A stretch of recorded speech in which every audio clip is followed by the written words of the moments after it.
Bom dia a todos e todas. Obrigada por estarem conosco aqui no dia de hoje. Antes de começarmos o nosso evento, eu gostaria de apresentar e convidar a Carla Camões, diretora executiva de Marketing e Comunicação da NTT Data Américas, para fazer a abertura do evento. Bom dia, Carla, tudo bem? Seja bem-vinda. Bom dia, pessoal, bom dia a todos, obrigada pela presença. Aqui só vou dar um contexto muito rápido, porque hoje é um dia muito emocionante.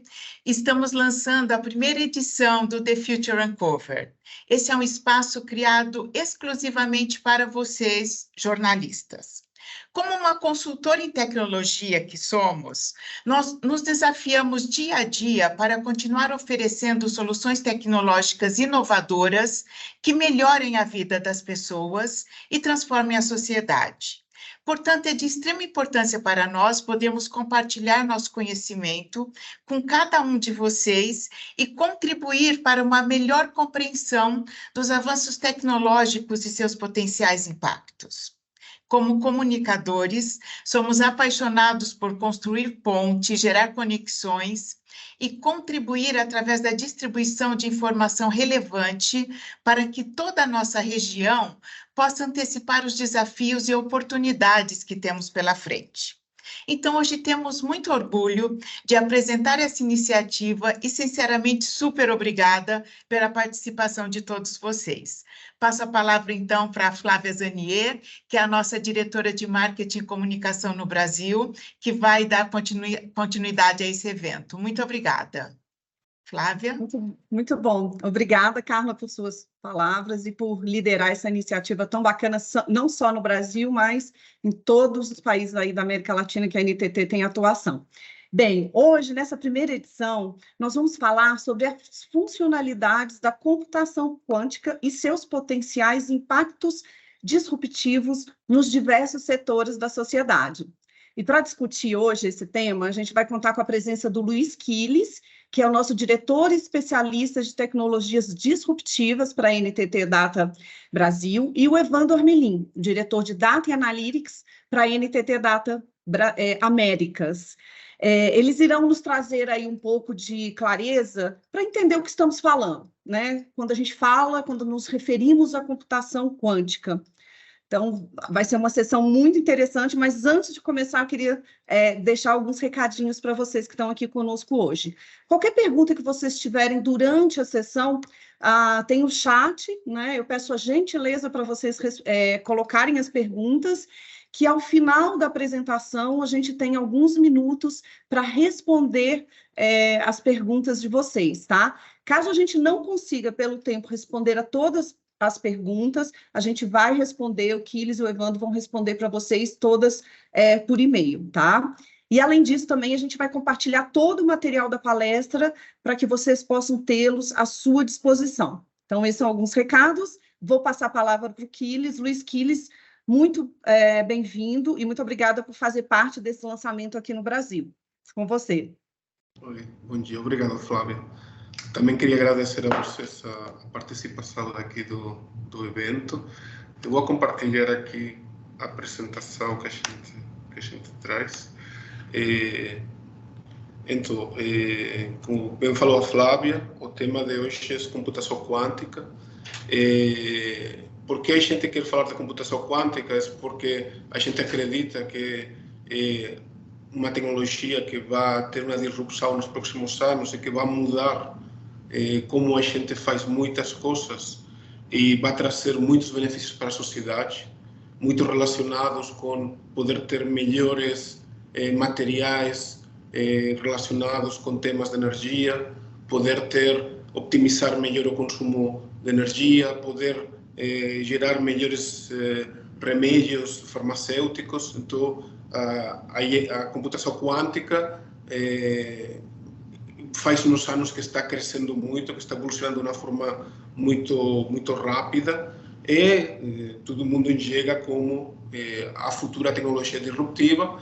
É verdade que no meio do caminho aparecido o GPT com esta nova geração de Language Large Models, que está também nessa grande disrupção que a gente está vivendo agora, mas apesar de a aparição de IA generativa, realmente a computação quântica, neste último ano, ha continuado evoluindo, talvez mais longe dos holofotes, mas com uma evolução constante, como a gente vai ver agora.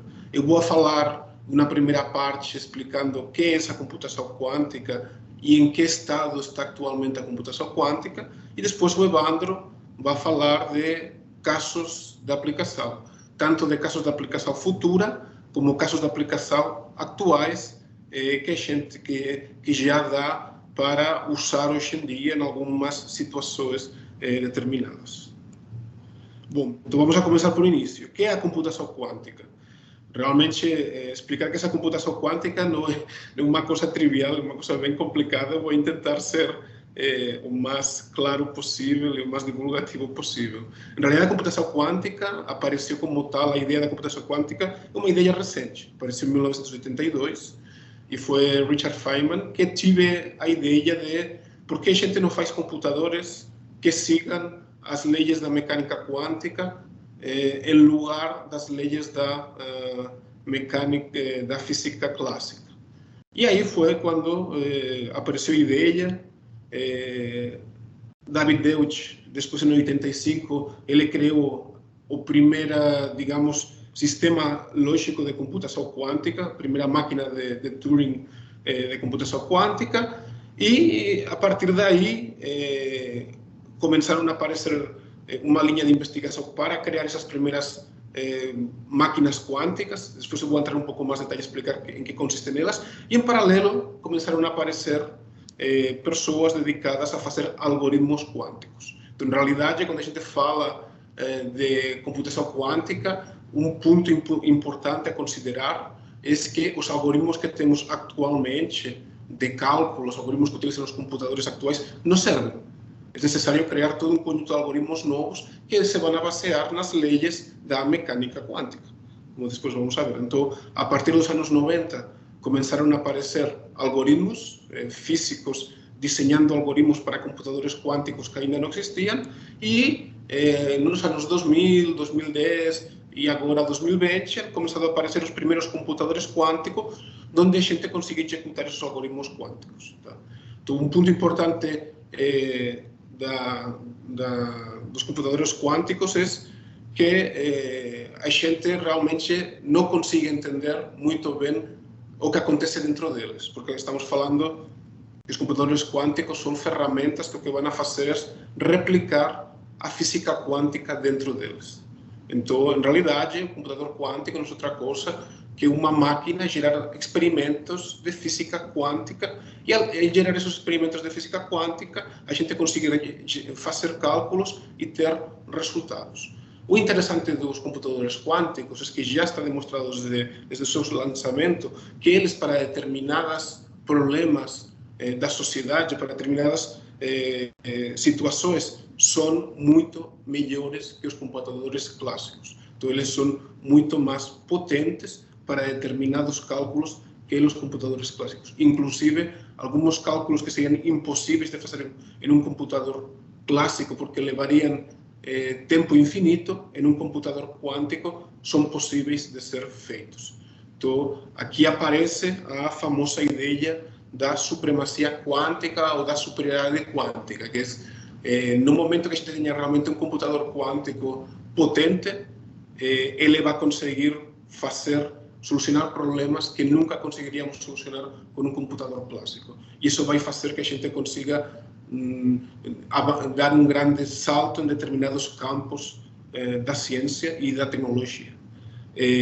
Um ponto importante sobre o computador quântico é que ele utiliza uma unidade básica, que é o qubit. Quando a gente fala de computadores clássicos, a unidade básica que utilizam é o bit, que não é mais nada que um espaço de memória que pode estar livre ou ocupado. Se está livre, a gente representa como um zero, se está ocupado, a gente representa como um. Então, só tem dois estados. Então, toda a computação clássica está programada em cima desses dois estados e realizando operações básicas de comparação ou de suma e resta simples. Então, a partir de os computadores clássicos funcionam dessa maneira. O computador quântico, por outra base, a unidade básica que ele tem é o qubit. E o qubit, que é? O qubit não é outra coisa que uma unidade básica de informação quântica. E não é mais nada, no fundo, que um experimento. Então, o qubit, em realidade, ele não toma valor 0 ou toma valor 1. Em realidade, ele toma probabilisticamente os valores entre 0 e 1. Então, a gente poderia fazer a metáfora de pensar em uma moeda.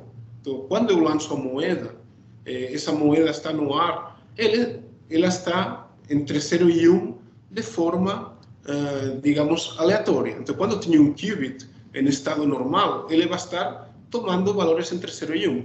Por isso, a gente representa o qubit como uma esfera. E como a gente vê na animação, essa esfera, afinal, ela vai ir tomando valores de forma aleatória. Que é um pouco a brincadeira que as pessoas fazem com o gato de Schrödinger, não? Que falam que o gato é como se fosse o qubit e o gato está vivo ou morto ao mesmo tempo. Então, realmente, um qubit toma valor 0 e 1 ao mesmo momento, mas tem uma norma. No momento que alguém vai medir esse qubit, alguém vai medir o estado desse qubit, ele vai tomar valor 0 e 1. Então, seguindo a ideia da moeda, então, quando eu lanço a moeda, ela toma 0 e 1. Quando ela cai no chão, ela vai tomar o cara ou cruz, um dos dois. Então, no momento da medição, vai ter um valor ou vai ter outro valor. Tá? Então, os qubits são a unidade básica do computador quântico. Tá?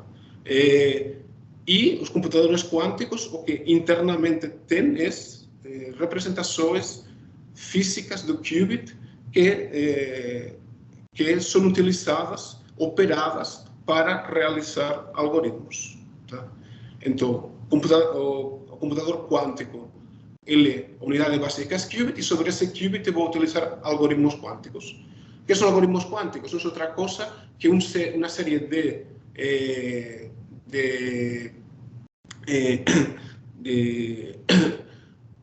operações quânticas que eu consigo realizar sobre o qubit. Essas operações quânticas são como virar 180 graus o qubit, somar uma parte com outra. Então, tem uma série de operações que a gente pode fazer sobre o qubit, que a gente fala de que tem o nome de porta quântica. Então, através do qubit e essas portas quânticas, a gente realiza operações e com isso a gente representa um algoritmo quântico. Uma coisa interessante dos qubits é o número de qubits que eu consigo ter em um computador. Como mais qubits tem um computador, mais potente é o computador. E, na realidade, o que acaba acontecendo? Quando eu tenho vários qubits dentro de um computador, eu consigo utilizar a ideia do emaranhamento quântico. Qual é essa ideia de emaranhamento quântico? Simplesmente é uma propriedade que tem na física quântica, que é, eu posso ter duas partículas e quando eu emaranho elas, ainda que essas duas partículas estejam em duas pontas do universo, essas duas partículas vão manter propriedades similares. Então, essas duas partículas vão tomar sempre estados, o mesmo estado. Então, vão estar sempre sincronizadas. Então, eu consigo fazer num computador quântico, mesmo com qubits, de maneira que, em realidade, dentro de um computador quântico, eu vou ter um conjunto de qubits, e esse conjunto de qubits vai estar emaranhados. Isso me vai permitir representar muita mais informação dentro dos qubits, e isso me vai permitir trabalhar com todos eles em paralelo, graças a essa propriedade do emaranhamento quântico.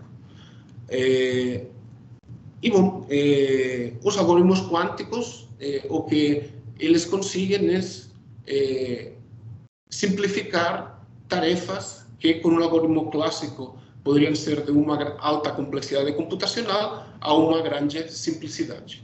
E isso faz que operações que no computador quântico são muito complexas, em um computador clássico são muito complexas, em um computador quântico sejam bem simples de ser feitas. Tá?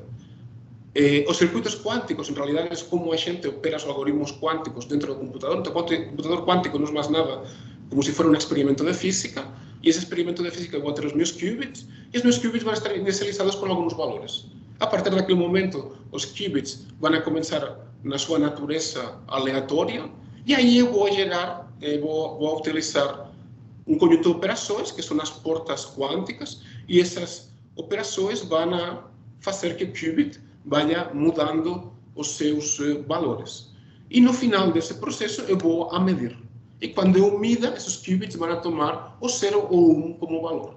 Eu vou repetir esse experimento centenares de vezes, e como é milhares de vezes, como é um problema no fundo probabilístico, eu vou ver que os dados convergem para uma certa medida, e aí vou ter o resultado do meu experimento quântico. Então a ideia aqui simplesmente é, quando eu tenho computador quântico, os dados vão ser representados como qubits, eu vou ter portas quânticas que o que fazem é fazer operações quânticas em cima de qubit, e quando o algoritmo é finalizado, eu vou ir lá e vou medir o resultado e vou ter aí uma medição do que aconteceu no meu experimento, que vai ser o meu cálculo.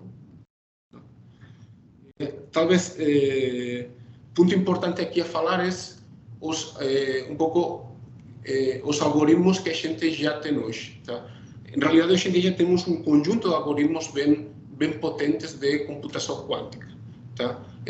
Algoritmos que nos permitem, por exemplo, factorizar, fazer factorização a números primos, e esses, por exemplo, o grande medo que aparece constantemente na prensa de que esse computador quântico avança muito rápido, a criptografia vai ser quebrada, isso é um fato. Realmente, com um computador clássico é impossível eu conseguir quebrar a criptografia que a gente utiliza hoje em dia. Com um computador clássico é impossível quebrar a criptografia. Com um computador quântico, quebrar a criptografia que temos hoje é muito simples. É um problema completamente lineal que a gente consegue quebrar utilizando o algoritmo de Shor. O que acontece? Para a gente tirar um pouco os medos. Em paralelo que aparece, os computadores quânticos estão evoluindo e se aproximam à supremacia para conseguir quebrar a criptografia, aparece uma nova criptografia, que é essa criptografia quântica, que é muito mais segura que a criptografia que utilizamos hoje em dia. E essa criptografia quântica se baseia toda ela na propriedade antes que falava do emaranhamento, de eu conseguir pegar partículas, emaranhar elas e usar o emaranhamento como chave dessa criptografia, e no momento que eu sei que estão desemaranhadas, é que alguém violou a segurança. Então, realmente, a criptografia quântica nos dá uma segurança física sobre a criptografia que vai ser muito melhor que a que temos hoje. Então, ao mesmo tempo que os computadores quânticos quebram nossa criptografia, já aparece uma criptografia nova, muito mais potente. Temos outros algoritmos, como, por exemplo, o algoritmo HHL, que é o algoritmo que soluciona problemas de álgebra lineal. E a álgebra lineal, por que é importante? A álgebra lineal é importante porque é o que se baseia muitas das coisas que a gente faz em ciência, temas como optimização matemática, podem ser aplicados, por exemplo, a optimização de rotas, temas como simulação de cenários, temas como machine learning. Tudo o que é machine learning, por atrás do machine learning tem algoritmos de álgebra lineal, e com a computação quântica a gente vai poder fazer algoritmos de inteligência artificial muito mais potentes. Então, imaginemos hoje já no nível que estamos com os modelos generativos que temos, se a gente conseguir fazer esses modelos utilizando a computação quântica, ainda vão poder ser muito mais potentes do que são hoje. E bom, e tudo isto que estou falando, que falei até agora, parece talvez às vezes um pouco de ficção científica, mas a realidade é que já existe.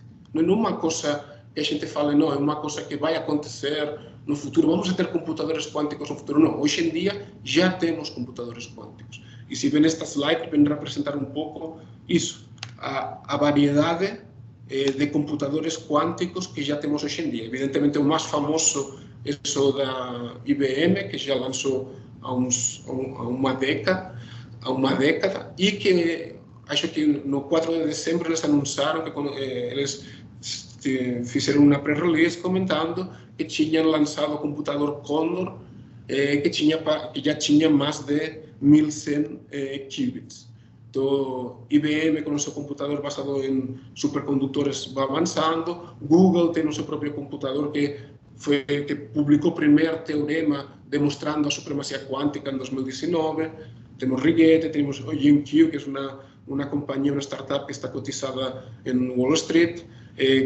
Temos Xanadu, que também com um computador de 250 qubits a um ano demonstrou também a supremacia quântica. Então, temos um conjunto aqui de computadores que a gente chama de Quantum Digital, que são os computadores que conseguem fazer todas as operações, todos os algoritmos quânticos conseguem ser representados em cima deles, e que vão crescendo no volume de qubits que conseguimos ter. Realmente, aí está o ponto. Para a gente chegar à supremacia quântica, a gente precisa ter muitos qubits. Algumas pessoas falam que é necessário conseguir ter 1 milhão de qubits. Mas, bom, a gente vai de forma exponencial crescendo o número de qubits que consegue ter o computador. E como vemos aqui, temos diferentes tecnologias. Temos computadores que utilizam supercondutores, temos computadores que utilizam íons atrapados, temos computadores que utilizam fotônica, e todos eles têm um pouco o seguinte objetivo. O grande problema que hoje tem no computador quântico, no fundo, por atrás dele, é a estabilidade do cálculo. Então, a gente consegue representar os qubits, conseguimos pôr eles a trabalhar, mas o problema que temos às vezes com os computadores quânticos é que a gente não consegue que eles sejam estáveis. Por exemplo, no caso dos supercondutores da Google e IBM, a gente precisa que o computador esteja completamente isolado da realidade, que não receba nenhum sonido, nenhuma interferência que possa molestar ele, e precisa estar em uma temperatura de zero absoluto. Então, precisa de umas condições muito especiais, e qualquer pequena perturbação que tenha vai impactar no resultado do cálculo. Isso faz que hoje em dia, quando temos um computador quântico, tenhamos que dedicar grande parte do computador quântico a validar o cálculo que estamos fazendo na outra parte do computador quântico. Soluções como fotônica ou íons atrapados intentam corrigir essas deficiências, então aí estamos progredindo nesse caminho. Em paralelo, temos um conjunto de computadores que são os análogos, como o D-Wave, o próprio que temos nós na própria NTT, o Toshiba, o Fujitsu, que são computadores que não conseguem operar todas as portas quânticas, mas que para alguns tipos de problemas que depois o Evandro vai comentar, são computadores super adequados e que nos conseguem solucionar, sobretudo, problemas de optimização matemática. Então, já temos casos reais que a gente está utilizando estes computadores para solucionar problemas, e eles se demonstram muito mais rápidos que os computadores clássicos. Às vezes não conseguem ter melhores resultados, os resultados são similares, mas sim que são muito rápidos, e para determinados casos isso é super importante. E outro ponto, acho que é relevante para finalizar, é que já existe um rico ecossistema de software existente para esses computadores quânticos. Os computadores quânticos já han nascido desde o início no mundo do cloud. Então, já faz anos que a gente pode acceder ao computador de IBM para fazer experimentos. Temos tanto Azure como Amazon com a AWS, que tem a sua parte quântica, onde a gente pode acceder a estes computadores. Então, existe já toda uma tecnologia no cloud, onde a gente pode aceder a esses computadores, e um conjunto de livrarias, principalmente feitas em Python, de bibliotecas, que nos permitem gerar código Python, que é o código que utilizam os cientistas de dados, que utilizamos hoje em dia, utiliza majoritariamente em ciências, e com esses código Python podemos facilmente interactuar com os computadores, e podemos quase fazer um código e depois ser executado em diferentes computadores sem muita complexidade. Então, existe já um rico ecossistema de software, um rico ecossistema de plataformas tecnológicas que já estão enriquecendo, estão preparando para o futuro da disrupção desta tecnologia. O que está faltando, em realidade, é que a gente consiga avançar na parte tecnológica de ter computadores quânticos mais potentes e mais confiáveis. Bom, para finalizar esta visão, só remarcar que a computação quântica não vai acabar com a computação clássica. A computação quântica é muito boa para fazer determinados cálculos, para solucionar determinados problemas, mas é muito ruim para outras coisas. Então, por exemplo, como eu estava comentando hasta agora, guardar informação dentro de um computador quântico com qubits é uma péssima ideia, porque qualquer perturbação vai fazer que esse qubit tome qualquer outro valor e que quando eu faça a medição não funcione. Então, um computador quântico não serve para guardar informação. A computação clássica é muito melhor para isso.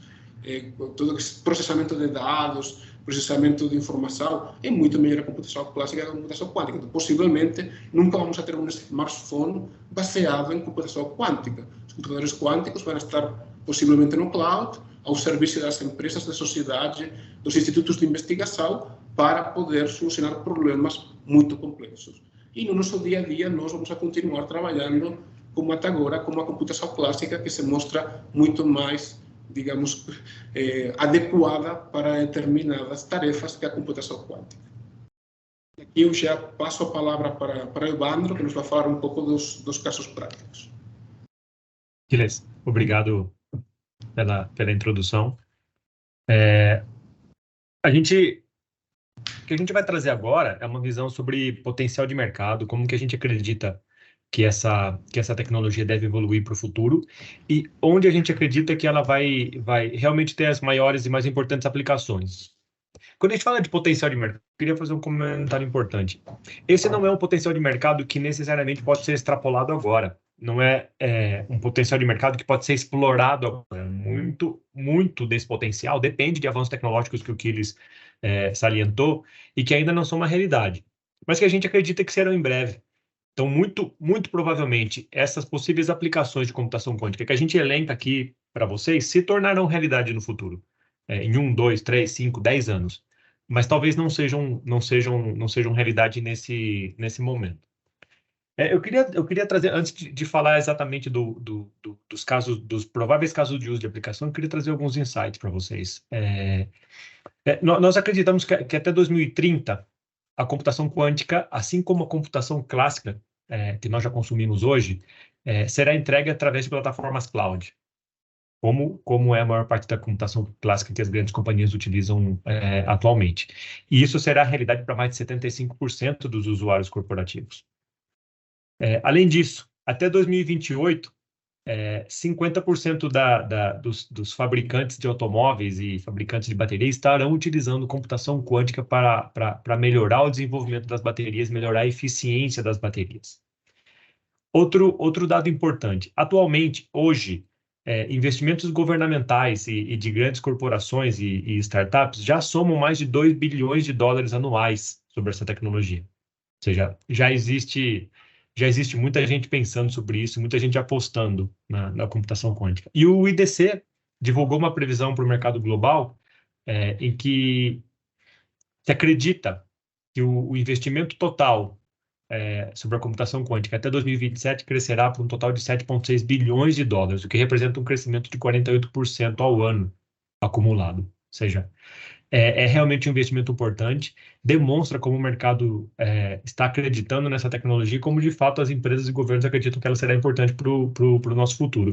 Quando a gente tenta pintar isso numa linha do tempo, de uma forma muito simplificada, né, separando isso em curto, médio e longo prazo, no curto prazo, o que a gente vai ver são pequenos ganhos, pequenas evoluções, e são evoluções que estarão mais na área da próprio desenvolvimento da tecnologia, do hardware. Isso é o que a gente deve observar nos próximos 3 anos. Quando a gente olha para um cenário de médio prazo, entre 3 e 5 anos, talvez ao redor do ano de 2030, a gente já vai começar a observar casos de uso específicos dentro das companhias, gerando vantagens competitivas importantes para essas companhias. E num cenário de 5, 10 anos, ou mais de 10 anos, falando aproximadamente de 2035, a gente já acredita que teremos um ecossistema de casos de uso muito bem desenvolvido, implementados, e as companhias, de fato, tirando proveito da computação quântica para se tornarem mais competitivas. Esse é o cenário mais provável que a gente acredita, colocando a tecnologia numa linha do tempo. Como que eles bem comentou, já a computação quântica ela não substitui a computação clássica. A gente não vai trocar os nossos notebooks com processadores Intel ou AMD por processadores quânticos, e a gente não vai ver a computação clássica acabar, não é isso. O que a gente vai ver, na verdade, é um complemento de capacidades. A computação quântica trabalhando em paralelo com a computação clássica de alta performance, juntamente com a inteligência artificial, gerando essa disrupção que a gente vê para o futuro. A soma dessas 3 grandes capacidades é o que, de fato, vai transformar a forma como nós usamos a tecnologia e como a tecnologia aporta valor para a sociedade. A gente trouxe uma série de casos de uso possíveis, né, de impactos possíveis da computação quântica para o futuro, e a gente tentou agrupá-los da forma mais didática possível, e é o que eu vou apresentar para vocês agora.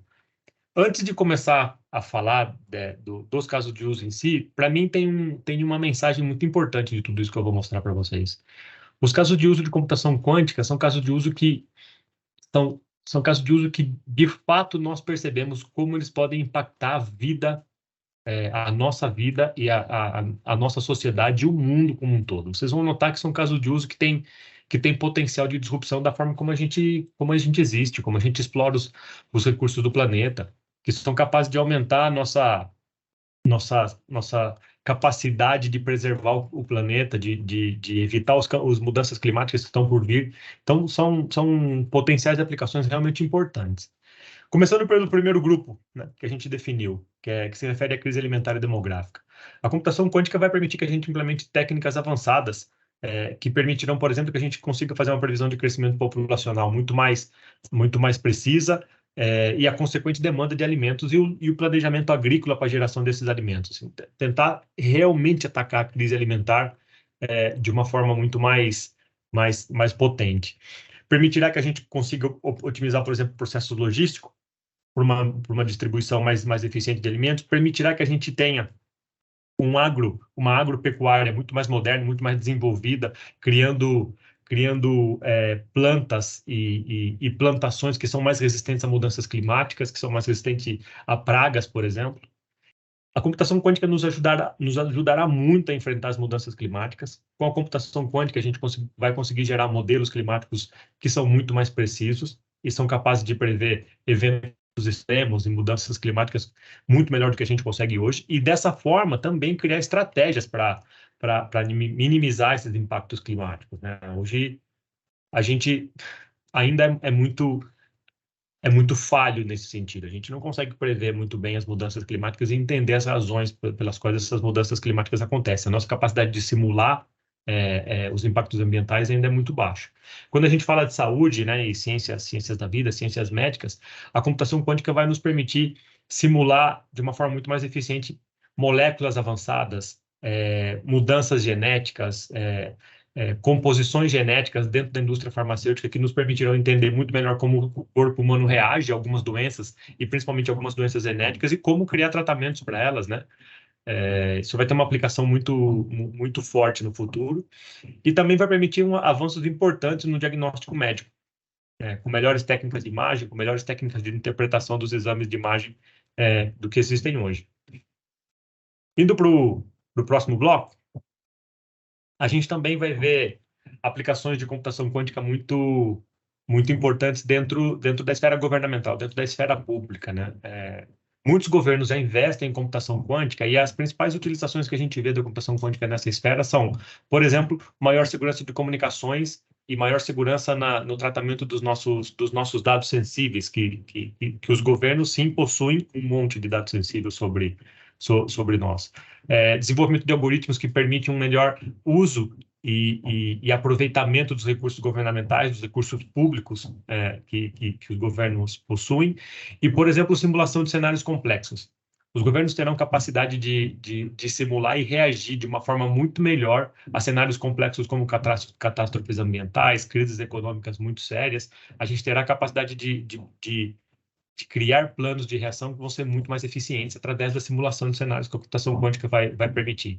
E a gente também vai perceber muita computação quântica no desenvolvimento das cidades inteligentes, das novas cidades inteligentes que serão criadas e o upgrade que a gente vai fazer das nossas cidades atuais para se tornarem cidades mais inteligentes, através, por exemplo, da otimização da infraestrutura urbana, né, com uma gestão de tráfego melhor, com uma gestão de iluminação pública melhor, com soluções que permitem controlar ou ter uma melhor eficiência energética, com mais sustentabilidade dentro das cidades, que permite um melhor monitoramento ambiental e prevenção de desastres naturais, por exemplo. São todas aplicações da computação quântica que a gente vai notar nessa esfera pública, né? Nessa esfera da nossa vida em sociedade. Seguindo.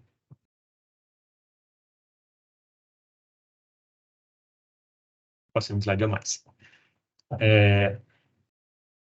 Volta.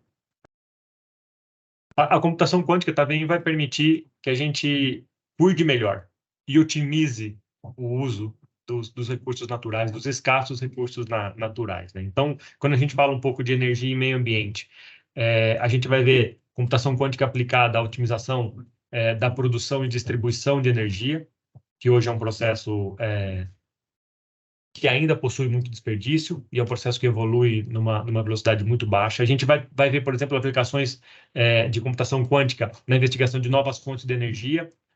O mundo acredita que a computação quântica é uma peça fundamental para o desenvolvimento da fusão nuclear, que é uma nova forma de produção de produção de energia que tem o potencial de tirar a energia da nossa equação de restrições da vida.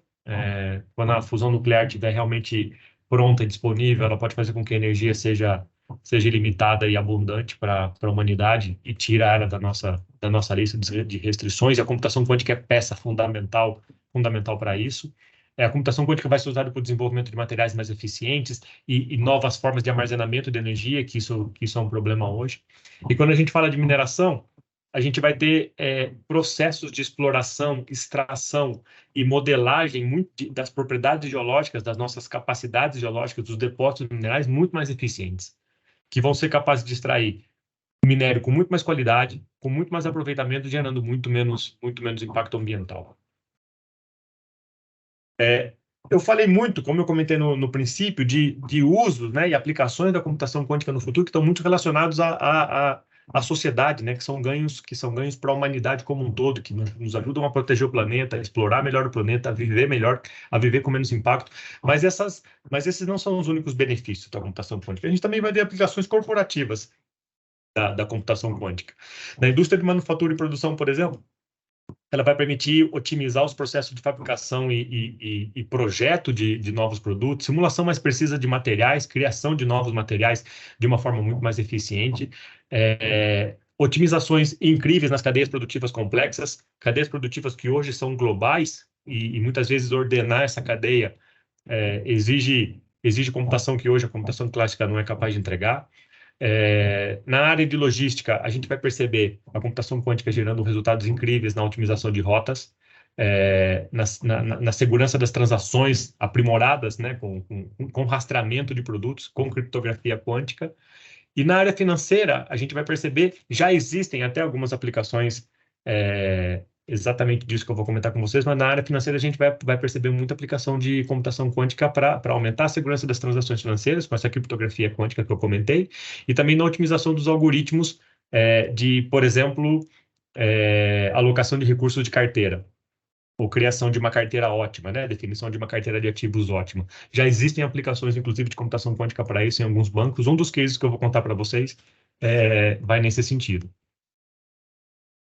E para finalizar, falando um pouquinho do potencial, bom, me desculpem se vocês estão escutando um barulhinho, é minha filha aqui, tô dando risada, ela está gritando na porta do escritório. E para finalizar essa parte de usos possíveis, né, potenciais impactos da computação quântica, a gente vai ver usos de computação quântica importantes no que se refere à segurança cibernética. Da mesma forma que a computação quântica rompe, põe por terra o que a gente conhece hoje em termos de segurança, porque ela é capaz de quebrar a criptografia que nós temos hoje de uma forma muito, muito fácil. Ela também vai criar as novas camadas de segurança, as novas metodologias e artefatos de segurança que a gente precisa. Vai permitir, por exemplo, detecção de intrusão e análises forenses muito mais potentes do que nós temos hoje. E a gente também vai perceber computação quântica dentro do mundo da tecnologia de informação e principalmente da comunicação, né? Com o desenvolvimento de algoritmos mais eficientes para otimizar as redes, ou mesmo na construção das novas redes de comunicação, né? Hoje a gente está falando muito do 5G, mas o 6G e o 7G que já estão em processo de desenvolvimento, pesquisa e desenvolvimento, são técnicas de comunicação que usam a computação quântica como base da tecnologia. Então, ela realmente vai revolucionar também a área de comunicação.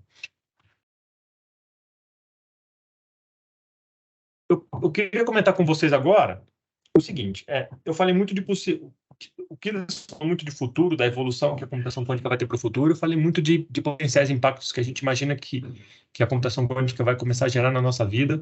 Comentei que boa parte desses impactos talvez não sejam realidade hoje, mas serão em algum momento. Mas eu também queria deixar uma segunda mensagem para vocês. A tecnologia já está aqui, a gente já consegue usar. Talvez não de uma forma estrutural, não de uma forma massiva, não para qualquer caso de uso. Talvez ainda não esteja pronta para soluções em produção dentro dos clientes que nós atendemos como consultoria, mas sim que ela já está disponível e a gente já começa a trabalhar com ela.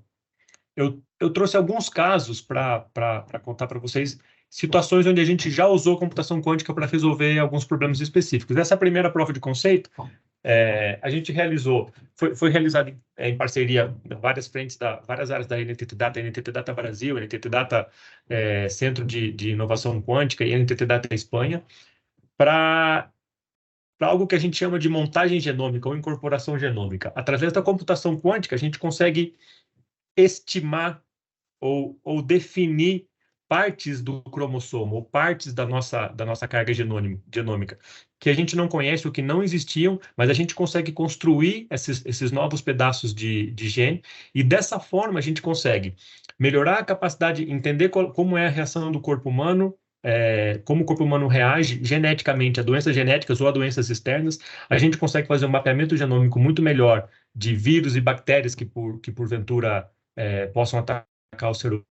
Assim, entender de uma forma muito mais precisa como a genética pode melhorar a nossa capacidade de criação de remédios, de criação de vacinas, de identificação da reação do corpo humano a doenças genéticas e de causas externas. Isso é uma POC que a gente fez e que já foi realizado com computação quântica, ou seja, ela já está aqui, ela já está disponível, a gente já consegue usar. Um comentário importante sobre essa prova de conceito que eu queria contar para vocês é que a gente fez essa prova de conceito utilizando computação quântica e computação clássica para comparar os resultados.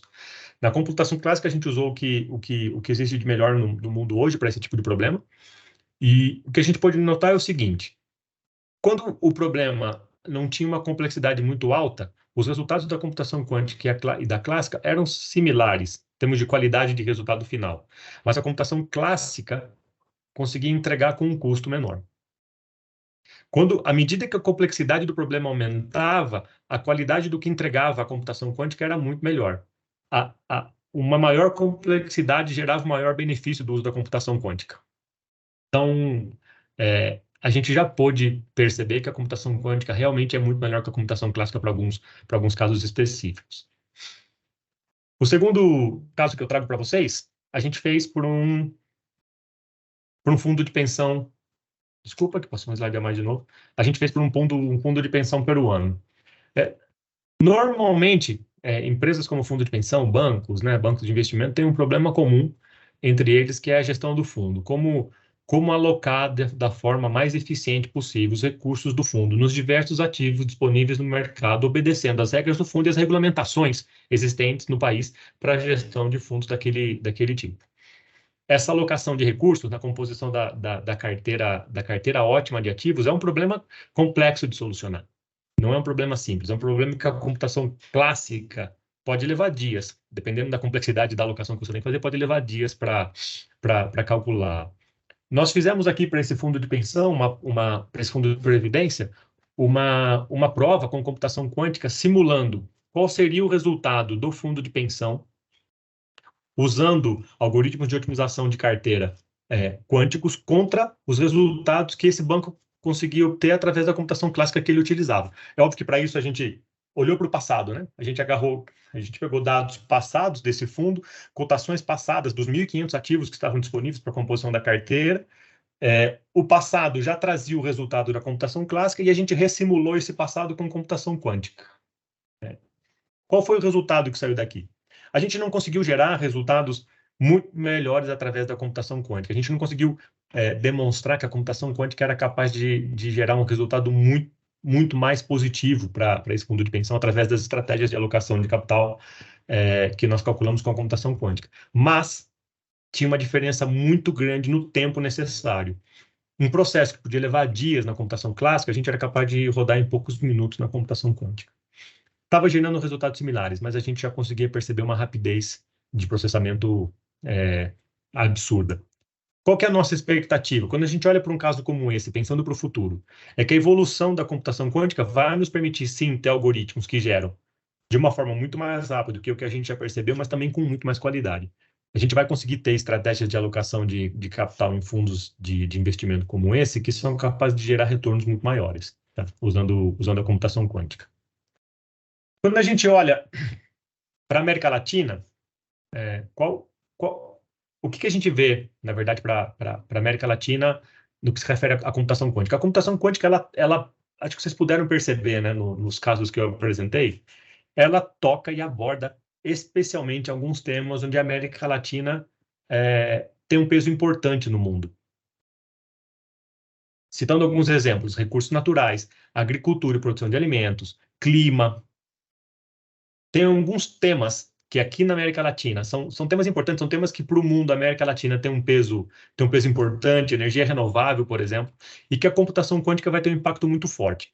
Então, o que a gente defende? Que ao adotar a computação quântica, a América Latina pode dar um salto, pode conseguir ter um ponto de inflexão da sua história, da sua presença no mundo, do seu nível de desenvolvimento. Usando a computação quântica dentro dessas áreas que a gente reconhece a América Latina como um destaque no mundo. Aproveitar o desenvolvimento da computação quântica, tentar se colocar como heavy users ou como realmente conhecedores dessa tecnologia e fazer o uso dela para construir esse ponto de inflexão para a região, tá? E tentar posicionar a América Latina de uma forma muito mais forte e potente no futuro. A computação quântica é para agora? Eu acho que o que ele já explicou por que a gente está falando de computação quântica, mas é agora? É um tema para agora? Ainda não. Pelo menos não para todos, tá? A computação quântica, nesse momento, é um tema a ser explorado por empresas que sejam intensivas em tecnologia, que sejam intensivas em dados. Ainda não é um tema para todos e não é um tema para agora, de uma forma geral. Entretanto, a gente defende que sair na frente é uma vantagem. A computação quântica é uma tecnologia que representa mudanças radicais para toda a área de tecnologia, para tudo que a gente faz com tecnologia. E ser os primeiros a adotar, ser os primeiros a experimentar e conhecer a computação quântica antes, com certeza gera benefício para quem o fizer. Principalmente porque a gente acredita que os avanços não vão ser lineares e contínuos. O avanço dessa tecnologia não vai ser linear e contínuo. Ele vai acontecer, ele vai ter solavancos e ele vai acontecer de forma repentina. Você vai ter inflexões nessa curva que a gente não vai ser capaz de prever, mas que de um mês para o outro vão colocar a computação quântica em patamares diferentes. Então, quem saiu na frente, quem já conhecia, vai conseguir aproveitar essas inflexões e se posicionar de uma forma diferenciada no mercado. Existem abordagens alternativas e similares à computação quântica, né? Nessa corrida atual da computação quântica, existem muitas empresas e tecnologias sendo desenvolvidas que tentam usar a computação clássica para simular ou emular comportamentos que nós só encontramos na computação quântica, tentando entregar resultados parecidos. Essa também é uma tendência. E, para finalizar, eu queria comentar com vocês um prêmio que nós da NTT Data recebemos da BMW. A BMW tem um desafio que ela chama de BMW Quantum Computing Challenge, no Q2B, que é a principal conferência para aplicação de computação quântica do mundo, e a gente conseguiu receber um prêmio na categoria Otimização da Configuração de Veículos de Pré-Produção. Qual foi o desafio? Como que a BMW, que é uma produtora de veículos, consegue desenvolver e testar os seus veículos de uma forma muito mais eficiente do que ela faz hoje? Hoje, os testes durante a fase de um desenvolvimento de um veículo, pré-produção, são caros, são custosos, são difíceis, envolvem uma série de etapas. E como que a computação quântica podia ajudar isso?